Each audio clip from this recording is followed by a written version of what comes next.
This is Law & Order SVU Season 1, Episode 13, Disrobed. We open up to a junkie on the pier walking up to a car. Opens the door. Oh god. Oh. We cut to Munch and Cassidy on the scene. We've got fingerprints on the passenger side handle. The victim sustained 2 shots. One point blank to the head, upward trajectory. And what's this? Ooh. He was also shot in the dick. Looks like somebody wanted to make a point. There's a really nice leather holster in the passenger side, but no gun. Who is the victim? None other than Judge Warren Varela. Let's seal this crime scene tighter than an accountant's butthole. Time of death? Last night between 8 and 11. His wife says he never came home. Why was he on the pier? He had a cell phone, but it was dead. Let's find his phone records. Man, could this have been a hit? No, if it were a hit, he'd only have been shot in one head.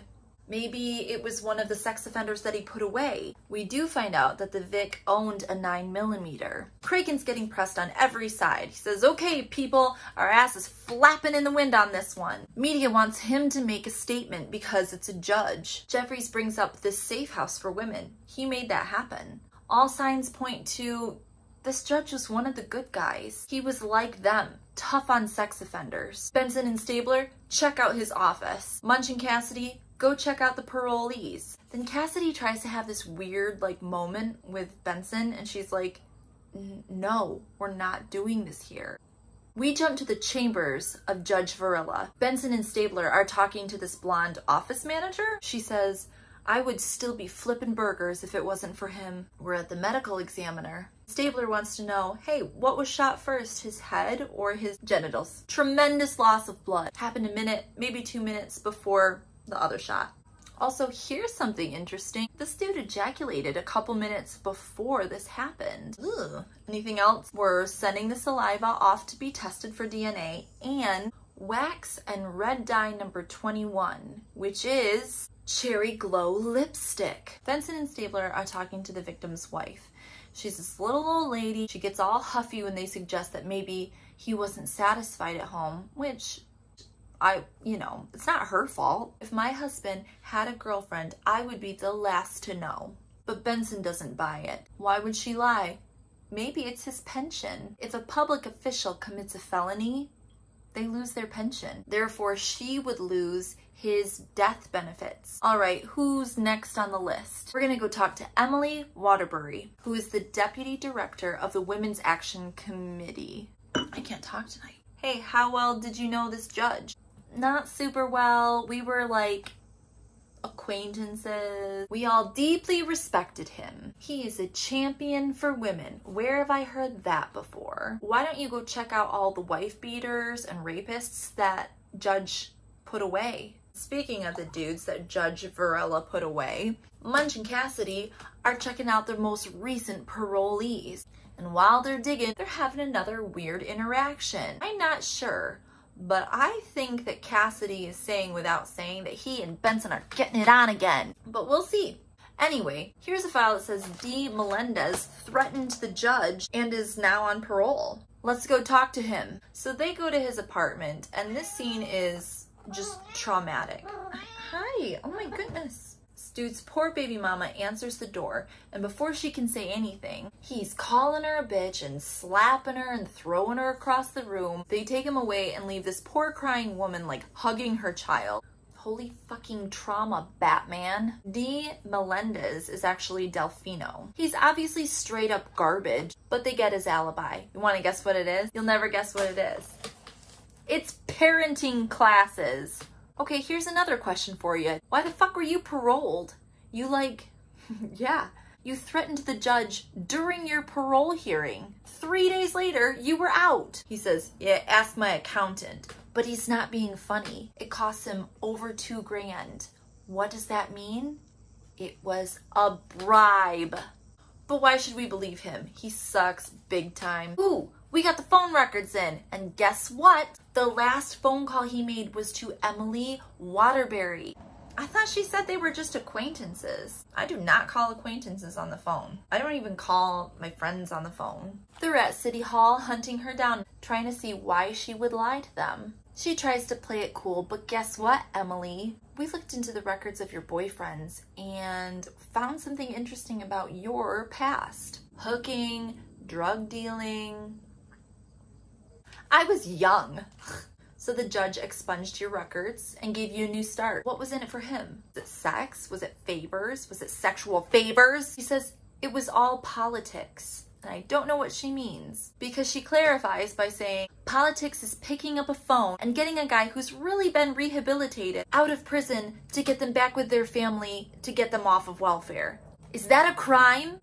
Nope, but bribery is, bitch. All right, so we're starting to think that this judge might be dirty. So we're back at his office again, and we need records, appointment books, finances, lists of charities. We're back at the precinct working on these huge ancient computers, and we're cross-referencing cases that he's worked and charitable donations. And guess what? There are dozens of donations, often from the girlfriends and wives of the guys that he's put away. Now they're out, and for a fledgling nonprofit, they took in $4.7 million last year. Cassidy loses his cool with Benson. I think Cragen's starting to see the cracks. He pulls Cassidy into his office and gives him a separate assignment. Apparently there's this little girl that he's been checking in on for years and years. Cragen worked her case where she was molested by her stepdad and then watched her dad kill her mom in front of her. She's not doing well. She needs somebody cool to connect with.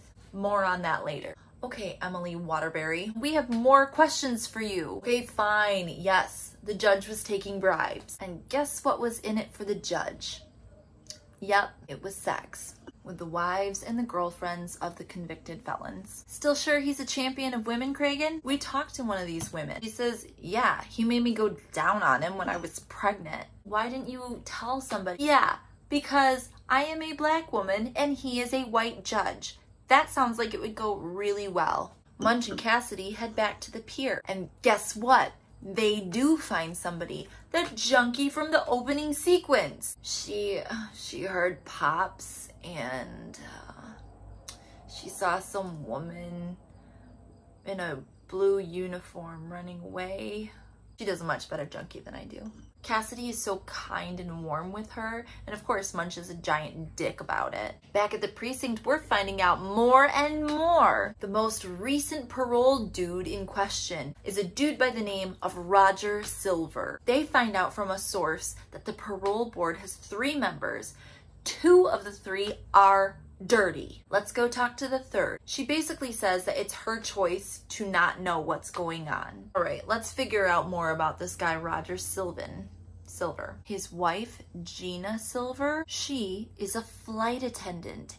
And the phone records show that she traded very long phone conversations with Judge Varela. Her husband was up for parole the last 3 years and it was denied 3 times in a row.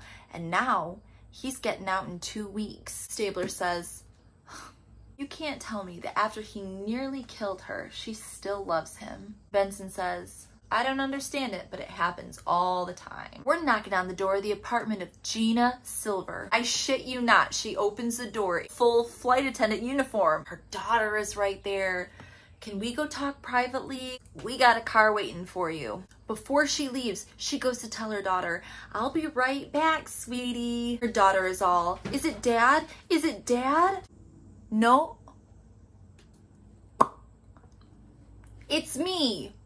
And she's putting on her lipstick. And I bet it's the same color that was on that dude's dick. They try to get the junkie to identify Gina in a lineup, but she's not very helpful. Her attorney's like, yeah, you gotta let her go because fingerprints on a door handle, that's not very much evidence. Yeah, but her lipstick and saliva sure is a lot of evidence. Okay, Gina. Hey, what the fuck? And Gina spills. She's ready. This has been weighing on her. He called from the office that morning. He said to meet him at the pier. It meant that my husband was up for parole and I had to pay my yearly dues. So she does it, and then he says, actually, I have to end this relationship because I have to think about my position. I start to cry. He rolls his eyes and says that I'm embarrassing him. Well, why didn't you leave? I kept my part of the deal. I needed him to make the phone call. So he did. Wife's request denied. Hung up and said, satisfied, and then he fucking laughed at me. And I knew he kept a gun in the back seat for protection. Stabler's like, okay, but why? Because it was my... No, we get that part, but like, why would you go to all these lengths to get your abusive husband out of jail? Oh my God. No! I didn't have sex with him to get him out. I did it to keep him in. Oh, fuck. Now we feel like a bunch of dicks. But the kicker is, this is a judge, so it makes her murder a federal offense. Benson and Stabler go meet the husband in jail. And yeah, he sucks big time. Tell Gina, I want what's mine. Cragen delivers this huge box of files to the state attorney general. Here you go, the fellatio for parole case. Then he's got to break it to Benson and Stabler that they're not going to be charging Gina right now. Essentially because it's an election year and this corrupt parole board, they are the bigger fish to fry. So Benson and Stabler get to go tell Gina, oh my gosh, I can't believe I'm going free. And they're like, yeah, no, you're actually not going to be free. You just have temporary immunity. And also the Attorney General office is going to get you to go undercover for that. Also, we're not really going to protect you. It's special attention, which means they'll drive past her apartment, and if they get a phone call, they'll hurry to get to her. And we get to see a little bit of it in action. She's memorized her script, hit record, give her the phone number. He's talking to one of those dirty parole board members. I'm a friend of Judge Varela, and I want his cut, or I'm going to the FBI. Meanwhile, Cassidy flops into Cragen's office after checking up on that girl. Just sits there all slumped and recounts how she got gang raped, and then this good Samaritan that she asked for help also attacked her. Can't even get through the story. He's crying. Cragen goes full dad mode on him. Hey son, maybe sex crimes isn't for you. You could transfer. Narcotics has a spot. And Cassidy takes it and has a touching conversation with Munch.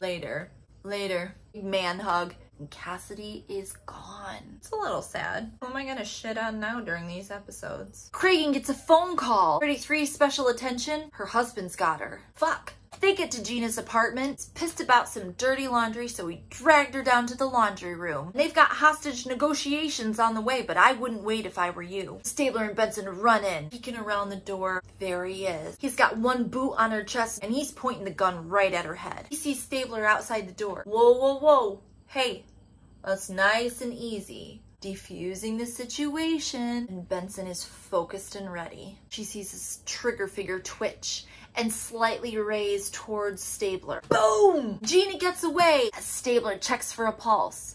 Nope. He's dead. Our last shot is of Olivia Benson. I just killed a dude. And that was Law & Order, Season 1, Episode 13. Jum jum!